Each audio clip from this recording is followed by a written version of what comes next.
اعوذ باللہ من الشیطان الرجیم، بسم اللہ الرحمن الرحیم۔ السلام علیکم ٹو آل آف یو۔ آج ہم کیا کرنے لگے ہیں؟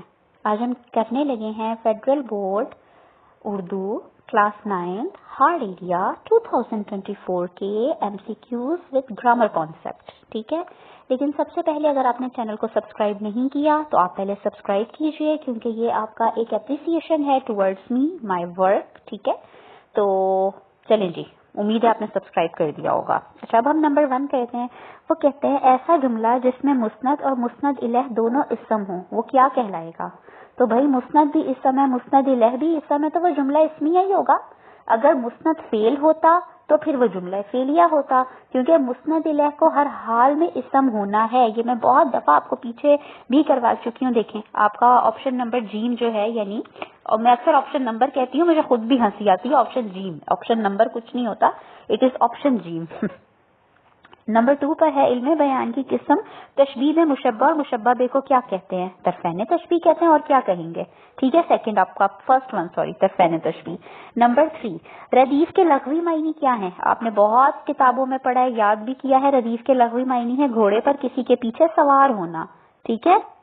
گھڑ سوار تو ہو نہیں سکتا، کیونکہ گھڑ سوار تو کسی کے پیچھے سوار نہیں ہوتا۔ دیکھیں یہ ہے گھوڑے کے پیچھے بیٹھنے والا، جو سوار ہوگا تو بیٹھے گا نا، ایک ہی بات ہے، ٹھیک ہے؟ اب نمبر 4 پہ جاتے ہیں ہم۔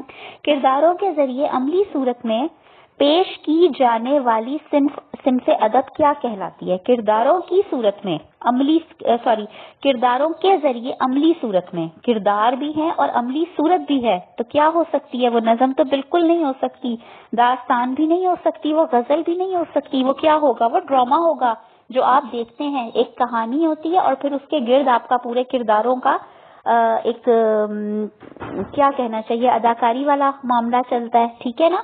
تو یہ ڈرامہ ہوتا ہے۔ اچھا، نمبر 5 پہ ہے مرکب تام کی کتنی اقسام ہے؟ مرکب تام میں نے فرسٹ لیکچر جب آپ کو ایم سی کیوز کا کروایا تھا، اسی 2023 کلاس 9 کے یا 10 کے تھے، ٹھیک ہے؟ اس میں میں نے آپ کو کروایا تھا کہ مرکب تام کی کتنی اقسام ہے؟ مرکب تام کی 2 اقسام ہیں، اور مرکب تام کو جملہ بھی کہہ سکتے ہیں، ٹھیک ہو گیا؟ مرکب تام کی اقسام 2 ہیں، کون کون سی؟ جملہ انشائیہ اور جملہ خبریہ۔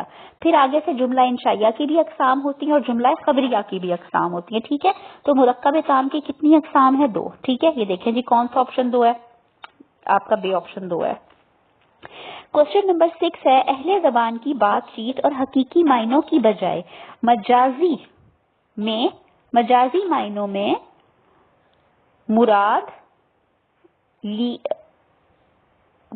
ایک سیکنڈ، اہل زبان کی بات چیت جو حقیقی معنوں کی بجائے، میں کہہ رہی ہوں میں نے کچھ غلط پڑھا ہے، اہل زبان کی بات چیت جو حقیقی معنوں کی بجائے مجازی معنوں میں مراد لی جائے۔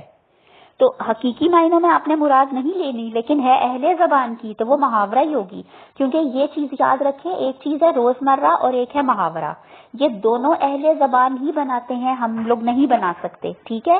محاورہ بھی اہل زبان بناتے ہیں اور روزمرہ بھی، لیکن فرق یہ ہے روزمرہ کو ہم جو ہے حقیقی معنوں میں لیتے ہیں، لیکن محاورے کو ہم حقیقی معنوں میں نہیں لیتے، ٹھیک ہے؟ تو اب اس میں کیا ہے؟ کون سا آپشن ہمارا ہوگا؟ روزمرہ بالکل نہیں ہوگا، کہاوت تو بالکل بھی نہیں ہوگی، آپ کا 3 یعنی کہ جیم محاورہ، ٹھیک ہے؟ اچھا، اب ہم موو کرتے ہیں نمبر 7 کی طرف۔ اصطلاحی معنوں میں لفظ اور خیال کے حسین امتزاج کو ترتیب سے بیان کرنا کیا کہلاتا ہے؟ نظم ہی کہلائے گی نا، اصطلاحی معنوں میں ہے نا، لفظ اور خیال کے حسین امتزاج کو، ٹھیک ہے؟ شعر بھی ہو سکتا ہے اور نظم بھی ہو سکتی ہے، ٹھیک ہے؟ یہاں میرا خیال ہے ہم اس کو شعر کریں گے نا، کیونکہ نظم اور غزل دونوں ہی اسی میں آئیں گے، شعر تو نظم میں بھی ہوتا ہے اور شعر غزل میں بھی ہوتا ہے، ٹھیک ہے؟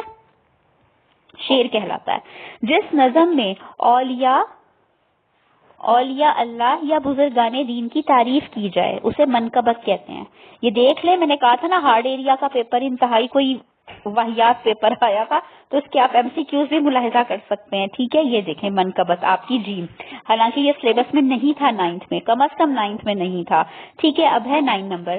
اگر کسی لفظ کو حقیقی معنوں کی بجائے مجازی معنوں میں اس طرح استعمال کیا جائے کہ حقیقی اور مجازی معنوں میں تشبیہ کے علاوہ کوئی اور تعلق پایا جائے، یہاں سے بچے کنفیوز ہوتے ہیں بھائی، آپ کی نیشنل بک فاؤنڈیشن میں لکھا تھا کہ تشبیہ کا تعلق نہ ہو بلکہ کوئی اور تعلق ہو، تو بات تو وہی کی وہی ہے، کہ وہ کہہ رہا ہے تشبیہ کے علاوہ کوئی اور تعلق ہو، بات وہی کی وہی ہے، اس طرح کہیں یا اس طرح کہیں، تو آف کورس یہ مجاز مرسل ہے، یہ کنایا نہیں ہو سکتا، اٹ از مجاز مرسل۔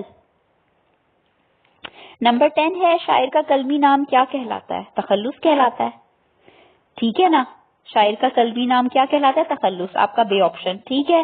اب یہ اس پہ سے دیکھ لیتے ہیں، اس پہ اتنے کلیئر بھی نہیں آیا ہوا، مزہ نہیں آ رہا، ٹھیک ہے۔ نمبر 11 ہے وہ خاندانی آدمی ہے، اب کیا کرنا ہے اس میں؟ کبھی آپ کو شکایت کا موقع نہیں دے گا، ٹھیک ہے۔ اس جملے کا تعلق علم بیان کی کس قسم سے ہے؟ وہ خاندانی آدمی ہے، کبھی آپ کو شکایت کا موقع نہیں دے گا، کوئی تشبیہ ہے؟ بالکل نہیں ہے۔ استعارہ ہے؟ نہیں ہے، یہ کنایا ہے۔ کیسے کنایا ہے؟ وہ خاندانی آدمی، خاندانی آدمی کا مطلب ہے ایک معزز آدمی، ایک با کردار آدمی، یعنی کہ تمام لفظ اس میں چھپے ہوئے ہیں، ٹھیک ہے، چھپا کے اشارہ ہو رہا ہے خاندانی آدمی، کلیئر۔ 12 پہ غزل میں اشعار کی کم از کم تعداد کتنی ہونی چاہیے؟ ہے نا واحد پیپر، یہ کسی کو پتا چل جائے نا بورڈ والے کو، وہ مجھے کھا جائے گا آ کے، ٹھیک ہے۔ اب غزل میں یار کتنے اشعار ہونے چاہیے منیمم؟ 3، 5، 7 یا 9 کتنے ہونے چاہیے؟ میں بھی بھول گئی ہوں سیریسلی، کتنے ہونے چاہیے؟ آئی تھنک 5 یا 7 ہونے چاہیے۔ کتنے ہونے چاہیے بھائی؟ کون بتائے گا؟ میں بھی بھول گئی ہوں کتنے ہونے چاہیے، یہ میں کمنٹ سیکشن میں لکھتی ہوں کتنے ہونے چاہیے، تو میرا خیال آئی تھنک کہ 5 ہونے چاہیے، پر چیک کر لیتے ہیں، ٹھیک ہے۔ نمبر 13 کرتے ہیں، مکالمہ اپنی اصل حیت کے اعتبار سے کیا ہوتا ہے؟ کیسا ہوتا ہے؟ مکالمہ اپنی اصل کیا ہوتا ہے؟ اصل کیا ہے مکالمے کی؟ طویل بالکل نہیں ہوتا، چھوٹا بھی ہو سکتا ہے، مختصر بھی نہیں، طویل بھی تو ہو سکتا ہے، ضروری تو نہیں کہ مکالمہ سنجیدہ ہو، مزاحیہ بھی تو ہو سکتا ہے بھائی، زبانی ہوتا ہے مکالمہ، کیا ہوتا ہے؟ زبانی ہوتا ہے، ٹھیک ہو گیا۔ یہ بہت بچے غلط کر کے آئے تھے اس دفعہ۔ کوشچن نمبر 14 کیا کہتا ہے؟ کوشچن نمبر 14 یہ کہتا ہے دندان یار اور کشتے سخن قواعد کی روح سے مرکب کی کون سی قسم ہے؟ دندان یار یعنی یار کے دندان، اور یہ خواجہ حیدر علی آتش کی جو غزل ہے نا، کون سی ہے؟ کھویا کیا پایا کیا اللہ پوچھے گا، پنجاب کی کتاب میں ہے، وہاں سے لیا گیا ہے، ٹھیک ہے۔ تو اب کیا ہے یہ؟ مرکب توصیفی تو بالکل نہیں ہے، کیونکہ کسی کی اس میں کوئی آپ کا وہ نہیں ہے، ایڈجیکٹو یعنی کہ صفت نہیں ہے۔ اگر یہ صفت بیان کرتا، جیسے پیچھے میں نے کروایا تھا خوبصورت پھول، وہاں خوبصورت صفت تھی تو وہ مرکب توصیفی تھا، ٹھیک ہے۔ صفت نسبتی، کوئی صفت نسبتی نہیں ہے۔ مرکب تام بالکل نہیں، مرکب اضافی ہے۔ کیوں؟ کیونکہ یہ کسی کی ملکیت بتا رہا ہے۔ دندانے یار یعنی کہ محبوب کے دانت، ٹھیک ہے نا، یار محبوب کو کہتے ہیں، دندان کہتے ہیں دانت کو۔ اگر آپ اس کو نہ بھی ڈی کوڈ کریں تو دندانے یار یعنی یار کے دانت، یار کے دندان، ٹھیک ہے۔ تو یہ اس کی ایک صفت بتا رہا ہے، ٹھیک ہے۔ تو اس کا مطلب یہ صفت نہیں بتا رہا، سوری، یہ اس کی ملکیت بتا رہا ہے، تو یہ ہے مرکب اضافی، ٹھیک۔ اچھا، آخری ہم کرتے ہیں مقطع کے لیے لازمی شرط کیا ہے؟ بہت بہت احسان کیا، آسان سا سوال پوچھ کر۔ سیکنڈ جی نہیں جی، تھرڈ آپشن ہے آپ کا جی، ٹھیک ہے۔ آخری شعر اور تخلص، ٹھیک ہے۔ چلیں تو ملتے ہیں کسی اور ویڈیو میں، تب تک اپنا خیال رکھیے گا، اللہ حافظ۔